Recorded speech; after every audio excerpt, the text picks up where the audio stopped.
Bismillahirrahmanirrahim. Assalamualaikum warahmatullahi wabarakatuh. Salam sejahtera untuk kita semua. Alhamdulillah, puji syukur kita panjatkan kehadirat Allah Subhanahu wa taala atas nikmat yang sudah diberikan, nikmat iman, nikmat Islam, dan nikmat sehat walafiat kepada kita semua. Salawat serta salam tidak lupa kita panjatkan kepada junjungan kita Nabi Muhammad SAW. Semoga syafaatnya di yaumil akhir bisa menemani kita. Amin amin ya robbal alamin. Sebelumnya perkenalkan, nama saya Ade Irma Nahriya, SFT MPhis. Saya dosen dari Prodi D3 Fisioterapi Fakultas Ilmu Kesehatan Universitas Pekalongan. Di Universitas Pekalongan ini saya sudah bekerja sama mulai sejak tahun 2009 sampai dengan sekarang. Di dalam Universitas Pekalongan ini di Prodi Fisioterapi sebagai Tridharma perguruan tinggi, di mana Tridharma pertama adalah pengajaran pendidikan, saya mengampu 4 mata kuliah, di mana ada mata kuliah fisioterapi kardiorespirasi, fisioterapi respirasi, manual terapi 1 serta manual terapi 2. Nah, di sini saya akan menjelaskan untuk mata kuliah fisioterapi kardiorespirasi, yang dimana menjadi kekhususan saya dalam mengampu. Di dalam mata kuliah fisioterapi kardiorespirasi ini diampu oleh mahasiswa di semester 4, merupakan mata kuliah komprehensif, di mana mata kuliah ini mahasiswa sudah mulai harus memahami tentang penata laksanaan fisioterapi pada kasus-kasus kardiovaskuler. Dalam mata kuliah fisioterapi kardiovaskuler ini terdiri dari 1 SKS teori dan 2 SKS praktek.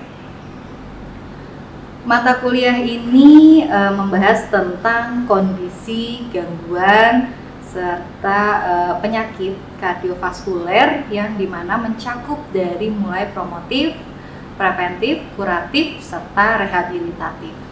Jadi mahasiswa belajar memahami dari mulai anatomi fisiologi kardiovaskuler, patofisiologi kardiovaskuler, serta penanganan kardiovaskuler, ya, penanganan fisioterapi, intervensi fisioterapi yang cocok, yang tepat, yang efektif untuk penyakit kardiovaskuler.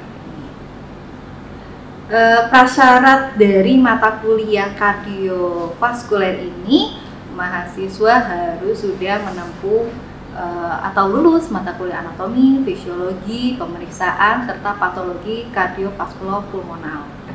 Bagaimana mata kuliah fisioterapi kardiorespirasi ini dilaksanakan? Ya teman-teman, sebelum masa pandemi terjadi, mata kuliah fisioterapi kardiovaskuler ini dilaksanakan pada hari Senin, ya, dari mulai jam 8 sampai dengan jam 2, karena terdiri dari 1 SKS teori dan 2 SKS praktek, di mana pada D3 SKS praktek itu 60% daripada SKS teori, itu 170 menit, ya, dikali 2.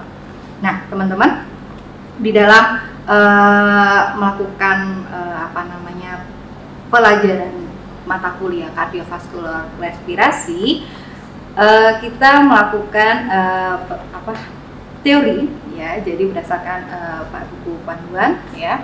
Setelah mahasiswa mendapatkan teori yang saya jelaskan, lalu mahasiswa bisa mempraktekkan apa yang sudah saya jelaskan di laboratorium langsung bersama dengan teman-temannya, dan juga dibantu oleh asisten laboratorium yang dimiliki oleh fisioterapi.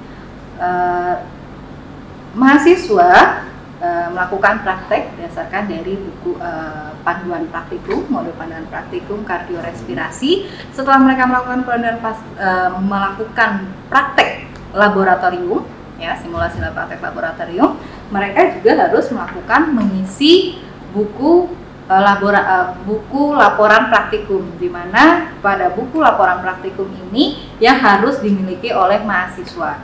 Jadi setelah mereka melakukan, mereka harus menuliskan apa yang sudah mereka kerjakan di dalam praktikum. Jadi mereka bisa mengerjakannya selama di praktikum atau bisa dibawa pulang. Ini hasil kerja dari teman-teman mahasiswa. Jadi di mana mereka juga harus tahu, mereka juga harus bisa mendokumentasikan, karena di dalam mata kuliah kardiovaskuler respirasi ini mahasiswa itu diharapkan tidak hanya memahami tapi juga bisa mempraktekkan penata laksanaan fisioterapi pada kasus-kasus kardiovaskuler.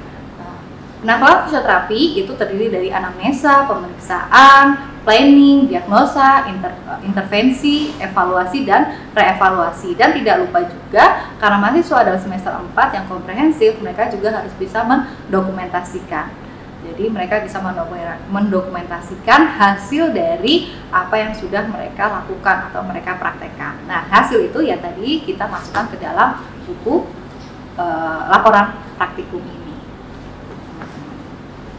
Output yang diharapkan dari mata kuliah fisioterapi kardiovaskuler ini adalah mahasiswa mampu memahami, mengerti, serta dapat mempraktekkan penata laksanaan fisioterapi pada kasus kardiovaskuler. Ya, jadi mahasiswa mampu mengerti, memahami anatomi fisiologi serta patofisiologi dari kardiovaskuler, dan juga mengerti bagaimana penata laksanaan fisioterapi pada kasus vaskuler, ya, seperti pada bagaimana menangani pasien dengan kondisi varises, dengan kondisi Buerger disease, dengan kondisi jantung, dengan kondisi hipertensi, diabetes mellitus, dan yang lain sebagainya. Jadi di sini mahasiswa kami harapkan mereka mampu melakukan anamnesa, pemeriksaan, planning, diagnosa, intervensi, evaluasi, serta reevaluasi. Nah, peserta juga mahasiswa bisa melakukan dokumentasi. Nah, dokumentasi itu kita ajarkan kepada mahasiswa dengan mereka mengerjakan buku laporan praktikum tadi. Jadi mereka terbiasa untuk melakukan dokumentasi. Jadi ketika nanti mereka sudah mulai praktek klinik di rumah sakit, mereka sudah terbiasa melakukan dokumentasi apa yang sudah mereka kerjakan sebelumnya. Seperti itu. Nah, pada masa pandemi ini, ya, pada masa pandemi ini yang kurang lebih 2-3 semester itu kami lakukan untuk kuliah teori, untuk kuliah teori kita lakukan secara daring, ya. Jadi mahasiswa hanya melakukan secara online daring, namun untuk praktek kami melakukan secara luring terbatas. Luring terbatas itu artinya mahasiswa hanya melakukan praktek saja di laboratorium dengan protokol kesehatan. 50% mahasiswa yang boleh masuk, jadi bergantian mereka masuknya. Lalu waktu juga kita kurangi, ya, 50% dari waktu yang ada. Ya, jadi tetap mahasiswa mendapatkan skill praktek karena mereka adalah ada 3, jadi mereka tetap mendapatkan skill praktek yang diharapkan nanti ketika mereka di semester 5 sudah masuk ke dalam praktek rumah sakit, mereka sudah ada gambaran untuk melakukan praktek. Ya, mungkin itu yang bisa saya jelaskan untuk mata kuliah yang saya ampu, fisioterapi kardiovaskuler. Ya, begitulah sedikit pemaparan yang bisa saya sampaikan tentang mata kuliah yang saya ampu, fisioterapi kardiovaskuler.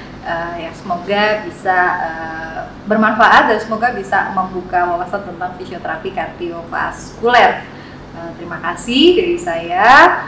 Wassalamualaikum warahmatullahi wabarakatuh. Salam sejahtera untuk kita semua.